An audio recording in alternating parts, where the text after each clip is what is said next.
नमः संस्कृताय। प्रिय छात्रों, जैसा कि हम लोग रोज व्याकरण में कारक पढ़ रहे हैं। द्वितीय कारक कल हम लोगों ने पढ़ा था।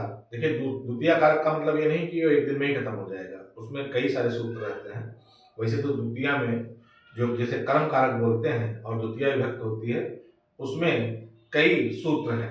लेकिन परीक्षा की दृष्टि से या आपके व्याकरण में जो इंटर और हाई स्कूल इत्यादि की व्याकरण दी है, उसमें जितने संभावित सूत्र हैं उनको हम पढ़ाने का प्रयास कर रहे हैं। वैसे तो उसमें सूत्र बहुत से हैं, लेकिन जो मुख्य मुख्य सूत्र आपके कोर्स में दिए हैं मैं उन्हीं को पढ़ा रहा हूँ। तो कल हम लोगों ने सूत्र पढ़ा था कि कर्मणि द्वितीया और कर्तु स्थितम कर्मम, ये हमने कल सूत्र पढ़ा था। आज हम उसी में अगला सूत्र पढ़ेंगे। देखिए, कारक क्यों पढ़े जाते हैं? क्योंकि जब आप अनुवाद पढ़ते हैं तो सीधा सीधा अनुवाद पढ़ते हैं, जैसे साग्रहम गच्छति तापत्रम लिखति, लेकिन उसकी बारीकियां समझने के लिए कहाँ पर द्वितीय विभक्ति लगेगी, कहाँ पर तृतीया लगेगी, कहाँ पर चतुर्थी लगेगी, इसका प्रयोग किस प्रकार करना है। क्योंकि कारक में जब आप पढ़ेंगे तो आप लोगों ने चिन्ह पढ़े हैं, प्रथमान्य द्वितीया को तृतीया से, लेकिन इसमें क्या होगा, हिंदी में चिन्ह कुछ लगा होगा, कुछ का चिन्ह तो सेम रहेगा, जैसे और घर को जाता है तो को लगा है तो आपने घर की द्वितीया गृहम लगा दी, लेकिन कुछ का चिन्ह को लगा होगा लेकिन उसके बावजूद उसमें दूसरा सूत्र लगेगा, उसमें दूसरी विभक्ति लगेगी। इन्हीं को समझने के लिए आज हमने एक नया सूत्र लिखा है, अभिता परिता समया निक्सा हा प्रतियोगे अभि। देखिए, इसमें कुछ शब्द हमने लिख रखे हैं, अभिता परिता समया निक्सा हा प्रतियोगे अभि। अभि का अर्थ होता है भी, अर्थात भी। देखिए, पिछले शब्द से, पिछले सूत्र से अनुमति ले ली गई कि इनमें भी द्वितीय विभक्ति होगी। किन किन शब्दों में? जहां पर अभिता शब्द आ जाएगा वहां कर्म में द्वितीय हो जाएगी, जहां परिता होगा वहां पर भी द्वितीय हो जाएगी, समया के साथ भी द्वितीय होगी, निक्सा के साथ, हा के साथ और प्रति के साथ, इन सबके साथ में हम द्वितीय विभक्ति का प्रयोग करेंगे। जैसे यहाँ पर देखिए लिखा हुआ है गांव के, देखिए हमने संस्कृत में लिखा हुआ है, इसका हिंदी में बता रहे हैं। गांव के दोनों ओर, गांव के दोनों ओर, अभिता का अर्थ होता है दोनों ओर, परिता का चारों ओर, समय का निकट और निकसा का भी निकट ही होता है, या पास में, निकसा का निकट में या पास में। हा का मतलब हाय, और प्रति का अर्थ होता है ओर, अबाउट। देखिए यहाँ पर इतने शब्द हमने लिख रखे हैं। तो जैसे गांव के दोनों ओर वाटिका है, गांव के दोनों ओर। अब का की के चिन्ह किसका है? षष्ठी का, तो यहाँ का ग्रामस्व हो जाना चाहिए। लेकिन इस सूत्र के अकॉर्डिंग जहां पर दोनों ओर शब्द आता है वहां क्या होगा, जिसके लिए आएगा अभिता शब्द, उसकी द्वितीय लगेगी। देखिए, गांव के दोनों ओर वाटिका है, तो का की के चिन्ह है षष्ठी का, तो कायदे में ग्रामस्व हो जाना चाहिए। लेकिन अभिता शब्द आया है इसलिए ग्रामम होगी, द्वितीय लगेगी। द्वितीय का क्या है, जैसे हमने यहाँ पर लिख रखा है रामम रामो रामान लिख रखा है, तो इसी प्रकार से आपकी ग्राम की क्या होगी, ग्राम की ग्रामम हो जाएगी द्वितीय वचन में। तो गांव के दोनों ओर वाटिका, इसलिए ग्रामम अभिता वाटिका अस्ति। ठीक, ये अभिता का उदाहरण हो गया। अच्छा, इसका एक ऑप्शनल रूप भी है। अगर उभयता शब्द लिखा होगा यहाँ पर लिखा होगा उभयता, उभयता अगर लिखा है तब भी क्या हो जाएगा, ग्रामम ही होगा, ग्रामम उभयता वाटिका अस्ति। फिर दूसरा है परिता, परिता माने चारों। फिर लिखा विद्यालयम परिता वनमस्ति। हिंदी अगर समझेंगे तो हिंदी है विद्यालय के चारों ओर वन है। अब देखिए विद्यालय के आ गया तो कायदे में तो विद्यालय से हो जानी चाहिए, लेकिन इस सूत्र के अनुसार अगर परिता शब्द आया है, चारों ओर शब्द आया, तो जिसके लिए आया है उसकी द्वितीय लगेगी। तो इसलिए यहाँ पर देखिए विद्यालय हो गया, विद्यालयम परिता वनम, विद्यालय के चारों, विद्यालय के आ गया ना, हिंदी तो क्या लिखेंगे लेकिन द्वितीय में को ही मानेंगे। तो विद्यालय के चारों ओर वन है तो विद्यालय में हो गया, जबकि विद्यालय होना चाहिए था अगर का की के चिन्ह पर जाए। तो इन सूत्रों में हमको यही सीखना है कि कहीं पर चिन्ह कुछ भी लिखा हो, लेकिन सूत्र के अकॉर्डिंग हमको वाक्य को बनाना होता है, सूत्र के अनुसार वाक्य को बनाना होता है। इसलिए विद्यालय की जगह पर हमने विद्यालय लिख दिया। अगला सूत्र है, देखिए समय मतलब समीप में या निकट में, तो गृहम समया नदी है, गांव के समीप नदी है, समीप नदी है। देखिए समया शब्द आ गया तो गांव की, तो ग्रह नहीं, ग्रह की, यानी कि ग्रह से हो जाना चाहिए था। लेकिन यहाँ पर क्या है, समया शब्द आया इसलिए ग्रहम शब्द का प्रयोग किया गया। समया शब्द है इसलिए हमने ग्रहम लगा दिया। ग्रहम गृह गृहम गृहम गृह गृहम, द्वितीय में गृह नहीं होता है। तो निकट, दूसरा शब्द भी निकट, और ये देखिए समान समानवाची शब्द है, दोनों का अर्थ एक ही होता है, समीप में या निकट में। फिर अगला सूत्र है भवन के निकट सरोवर है। भवन मकान के या घर के निकट सरोवर है। तो देखिए यहाँ पर ताकि के फिर आ गया, तो यहाँ पर षष्ठी होनी चाहिए थी, लेकिन भवनम इसलिए लगी क्योंकि यहाँ पर निकषा शब्द आया है। तो भवनस्य निकषा सरोवरा अस्ति। फिर अगला सूत्र है हा। हा माने हाय। किसी के लिए अगर हाय दी जाए, किसी के लिए अगर धिक्कार दिया जाए, तो जिसके लिए दिया जाता है उसकी द्वितीय का प्रयोग होता है। जैसे हा कृष्ण अभक्तम, कृष्ण भक्तम नहीं लिखा है, कृष्णाभक्तम। कृष्णाभक्तम मीन्स कृष्ण अभक्त के लिए, यानी कि जो कृष्ण का भक्त नहीं है उसके लिए खेद है, दुख है, या हाय है, या ऐसी भावना है जो दुखदाई है। तो कृष्ण के अभक्त के लिए, जो कृष्ण का भक्त नहीं है उसके लिए हाय। तो देखिए कृष्ण का भक्त, तो कृष्ण का भक्त कृष्ण से भक्ता होना चाहिए था, लेकिन यहाँ पर कृष्ण अभक्तम लिखा हुआ है, द्वितीय लग गई, द्वितीय लग गई, जबकि काकी के हिसाब से भक्त से होना चाहिए था। तो हा, हा माने हाय, यह खेद, कृष्ण अभक्तम। फिर अगला है नगरम प्रतिगच्छति। यहाँ पर ये भी लिख सकते हैं, सा लिख लीजिए। अगर अब प्रति शब्द आया है तो जिसकी ओर जाया जाता है, जहां की ओर जाया जाता है, अगर प्रति शब्द लिखा हुआ है तो वहां पर जिसके प्रति आप जा रहे हैं, जैसे सह नगरम प्रति गच्छति, वह नगर की ओर जाता है, वह नगर की, तो नगर से होना चाहिए था, लेकिन प्रति शब्द आ गया है इसलिए नगरम हो गया, द्वितीय लगे। नगरम नगरे नगराणी, नगरम नगरे नगराणी। तो यहाँ पर सा नगरम प्रति गच्छति, वह नगर की ओर जाता है। तो देखिए यहाँ पर अभिता का अर्थ होता है दोनों ओर, परता का होता है चारों ओर, समय का होता है निकट या समीप में, निकषा का अर्थ होता है निकट, हा माने होता है हाय, और प्रति माने ओर।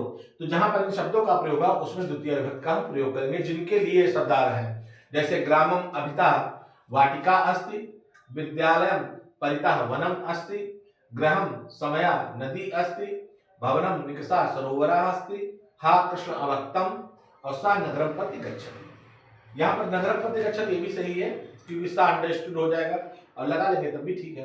तो पेपर में ये जो सूत्र है इसकी बहुत ही इंपॉर्टेंस है, इसके इतना महत्व है कि पेपर में लगभग एक सेंटेंस आ ही जाता है। अगर आप आंसर देखेंगे पिछले कई वर्षों के, तो उसमें इसका एक ना एक वाक्य जरूर मिलेगा, और अनुवाद बनाने में भी बहुत सहायक सूत्र है। तो इसको आप ध्यान से पढ़ लें और समझ लें। अगर कोई चीज़ नहीं समझ में आती तो पूछ लें, बहुत सरल सूत्र है, लेकिन आपको सूत्र जरूर याद कर लेना है। छोटे छोटे सूत्र होते हैं, अभिता परिता समया निकषा हा प्रतियोगे अभि। जहाँ पर ये शब्द लगे होंगे या इनका प्रयोग किया जाएगा, वहां पर जिसके लिए प्रयोग किया जाएगा उसकी द्वितीय विभक्ति का ही प्रयोग करेंगे, चाहे शब्द का अर्थ कुछ भी निकल रहा हो। जैसे वह नगर की ओर जाता है तो नगर की षष्ठी लगनी चाहिए थी, लेकिन और शब्द आ गया है, इसका अर्थ है प्रति, प्रति आ गया है संस्कृत में, तो नगर की षष्ठी ना लग करके द्वितीय का प्रयोग करेंगे। तो सूत्र आप रख लें। अब इसके बाद में हम आपको दूसरा सूत्र पढ़ाने जा रहे हैं जो द्वितीय का ही सूत्र है। अगला सूत्र द्वितीय का है, कालध्वनो अत्यंत संयोगी। कालध्वनो, काल और अध्वन, देखिए काल वाचक शब्द और अध्व माने होता है रास्ता या मार्ग, जिसमें मार्ग की दूरी हो या रास्ते के विषय में बताया गया हो।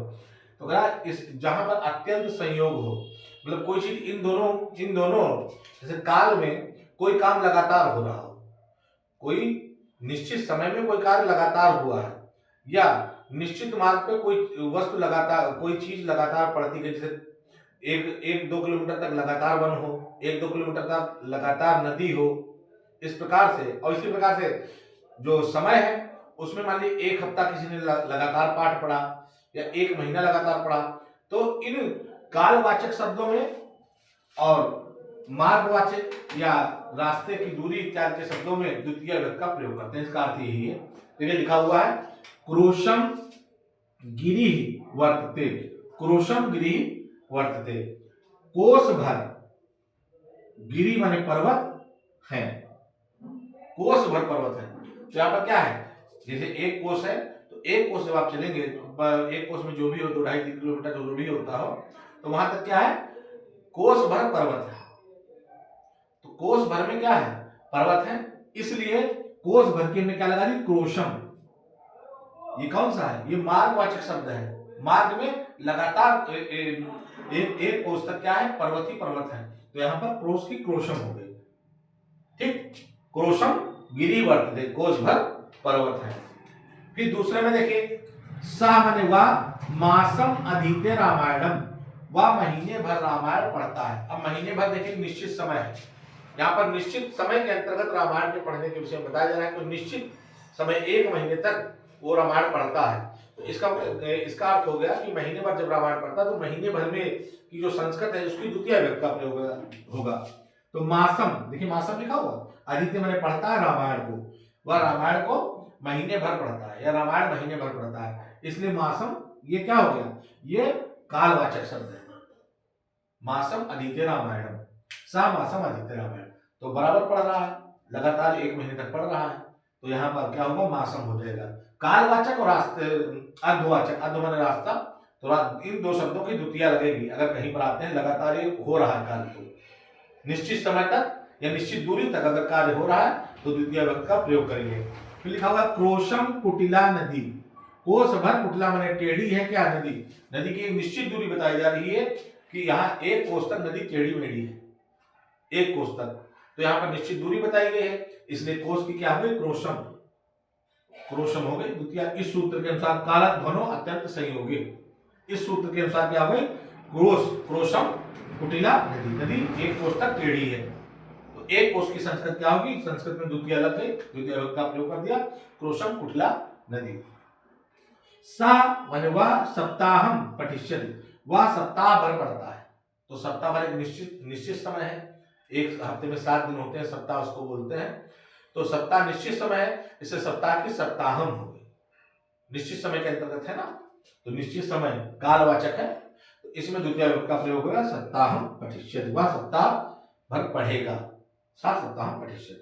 फिर लिखा सा मासम अधीते, वह महीने भर पढ़ता है, यहां पर भी क्या है, महीने भर की सीमा बता दी गई, कालवाचक शब्द है, महीना भर क्या है, कालवाचक शब्द है, इसलिए मास की मासम हो गई, द्वितीय विभक्ति का प्रयोग कर लिया। यहाँ पर एक और उदाहरण लिखा हुआ, क्रोशम क्रोश द्वयम वनम अस्ति, 2 कोस तक वन है। कहीं पर मान लीजिए कोई जा रहा है, तो वहां पर उसको किसने बताया कि 2 कोस तक या 2 किलोमीटर तक या 4 किलोमीटर तक, 5 किलोमीटर तक क्या है, वन है। तो चूंकि कोस माने, कोस आप समझ ही रहेंगे, कोस जिसे बोलते हैं, द्वयम माने 2 कोस तक वन है, इसलिए कोस द्वयम, इसकी द्वितीय विभक्ति का प्रयोग होगा, कोस द्वयम वनम अस्ति। तो ये कालक ध्वनो अत्यंत संयोगे के उदाहरण, इसमें देखिए ये सा मासम अधीते रामायणम और क्रोशम गिरि वर्तते और क्रोशम कुटिला नदी, ये बहुत मुख्य उदाहरण जो अक्सर परीक्षा में पूछे भी जाते हैं, तो इनको आप ध्यान से पढ़ लें। और इसका सूत्र है कालक ध्वनो अत्यंत संयोगे।